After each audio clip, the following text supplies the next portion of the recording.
இது பார்த்தீங்கன்னா, கிராஜுவலா இன்க்ரீஸ் ஆகும். லைட்டா தான் ஸ்டார்ட் ஆகும்.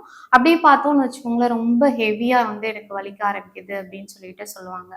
ஸோ இந்த ட்ரிகரிங் ஃபேக்டர் எதுனால நம்மளுக்கு வந்து இந்த மைக்ரேன் வருது எஸ். அப்படிங்கிறது, இந்த ரூட் காஸ் கண்டுபிடிக்கணும். ஒவ்வொரு ஒவ்வொருத்தவங்களுக்கு ஒவ்வொரு பிரச்சனைகள்னால இந்த மைக்ரேன் வந்து வரலாம். இன்னும் சில பேருக்கு பார்த்தீங்கன்னா, வேற ப்ராப்ளம்னாலயும் வரும்.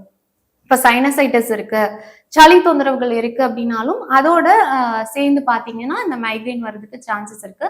ஸோ இது எதனால வருது அப்படிங்கிற ரூட் காஸ் நம்ம கண்டுபிடிச்சு, ஸோ அத வந்து அவாய்ட் பண்றது ரொம்ப முக்கியமான விஷயம். அதுக்கு ட்ரீட்மெண்ட் எடுத்துக்கிறோம். ஸோ இந்த ரூட் காஸ் கண்டுபிடிச்சோம்னாலே நம்மளுக்கு வந்து அத வந்து ஆட்டோமேட்டிக்கா வந்து சரி பண்ணிடலாம். ஸோ மைக்ரேன் பார்த்தோம் அப்படிங்கும்போது, அதுக்கான ட்ரீட்மெண்ட் பார்த்தோம் அப்படிங்கும்போது, மெடிடேஷன் பண்ணலாம். இல்ல யோகா பண்ணலாம். ஸோ அதுக்கான மெடிகேஷன் பார்த்தோம் நம்ம சித்தால அப்படிங்கும்போது, ஸோ ஏலாதி சூரணம் அப்படின்னு சொல்லிட்டு சொல்லுவோம். ஸோ அத வந்து நைட்டு பால்ல வந்து ஒரு 1/2 ஸ்பூன் கலந்து சாப்பிட்டதுக்கு அப்புறம் டெய்லி எடுத்துட்டு வரும்போது நல்லாவே இந்த மைக்ரேன் வந்து ரெடியூஸ் ஆக ஆரம்பிக்கும். ஸோ இதுக்கு வந்து நல்ல ஸ்லீப் முக்கியம். ஏன்னா சில பேர் நைட் ஷிஃப்ட் பார்க்குறவங்களுக்கு இந்த மைக்ரேன் வந்து இருக்கும். எனக்கு ஒழுங்கான தூக்கம் இல்ல அப்படின்னு சொல்லுவாங்க. தூக்கம் இல்லாட்டி கண்டிப்பா மைக்ரேன் வந்து இன்க்ரீஸ் ஆக ஆரம்பிக்கும்.